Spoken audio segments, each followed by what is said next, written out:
मूळचे आमदार आहेत राजू खरेकर, त्यांनी आपल्यावरती आरोप केलेले आहेत. त्यांचं म्हणणं आहे की ज्यांनी माझ्या विरोधात काम केलं त्या तुमच्या रमेश कदम यांच्या नेतृत्वामध्ये तुतारीची निवडणूक लढली जाते आणि मला काहीही नेतृत्व पक्षाने दिलेलं नाहीये, त्यामुळे तिथं विरोधी पक्षात जाऊन काम करत असं त्यांचं म्हणणं आहे. काय नेमकं भूमिका आहे? वास्तविक राष्ट्रवादी काँग्रेस पार्टी शरदचंद्रजी पवार या पक्षाच्या चिन्हावर आपली कोणतीही पार्श्वभूमी नसताना, पक्षाचा साधा सदस्य नसताना राजू खरे यांना उमेदवारी मिळाली आणि ते आमदार झाले. आज या ठिकाणचे विद्यमान आमदार पक्षाचे म्हणून त्यांनी स्वतःहून जबाबदारी घ्यायला पाहिजे. इथे कोणी कोणाला जबाबदारी देत नाही, हे पक्षाचं पार्टीचं काम आहे. त्याच्यामुळे त्यांनी स्वतःहून पुढे यायला हवं होतं. त्यांनी स्वतःहून पुढाकार घ्यायला होता. या ठिकाणचे उमेदवार निश्चितीबाबत त्यांनी पुढाकार घ्यायला होता. नगराध्यक्ष निश्चितीबाबत त्यांनी त्यांच्याकडे जे योग्य उमेदवार आहेत त्यांच्याबद्दलची चर्चा करायला पाहिजे. या ठिकाणी आम्ही तालुकाध्यक्ष आहेत, विधानसभा संघटक आहेत, सन्मान्य जिल्हाध्यक्ष आहेत, या सर्वांना विश्वासात घेऊन एक टीम वर्क म्हणून आम्ही या ठिकाणी काम करतोय. कोणाही एका व्यक्तीच्या नेतृत्वाखाली ही मोहोळ नगरपालिकेची निवडणूक लढली जात नाही आणि लढली जाणार सुद्धा नाही. जेव्हापासून ते आमदार म्हणून निवडून आले तेव्हापासून ते सातत्याने शिंदे गट असेल किंवा मग विरोधी गट असलेल्या अजित पवार गटात असेल त्यांच्याच मंचावरती सातत्याने दिसतात.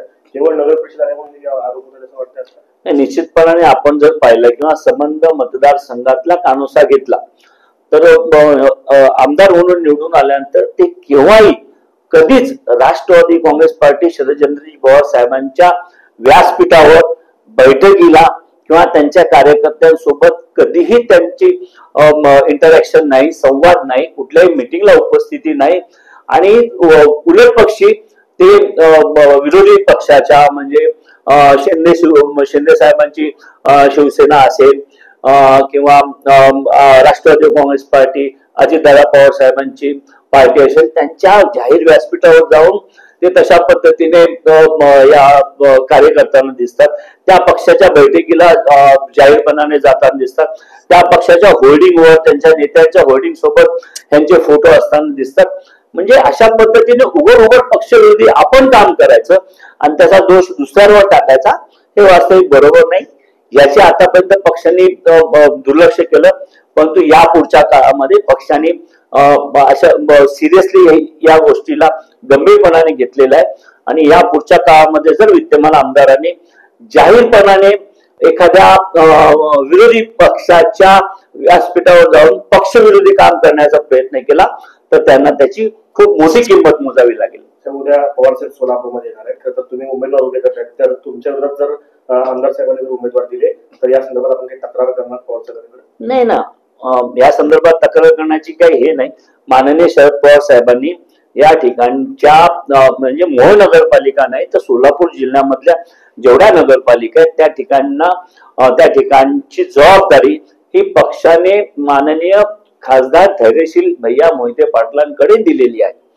आणि त्यांच्यासोबत कोऑर्डिनेशन करण्यासाठी पक्षाचे जिल्हाध्यक्ष आहेत, त्या तालुक्याचे तालुकाध्यक्ष आहेत, त्या मतदारसंघातले माजी आमदार सोबत काम करतात. त्याच्यामुळे आमचं काम व्यवस्थित चाललंय. आम्ही कोणाची तक्रार करणार नाही.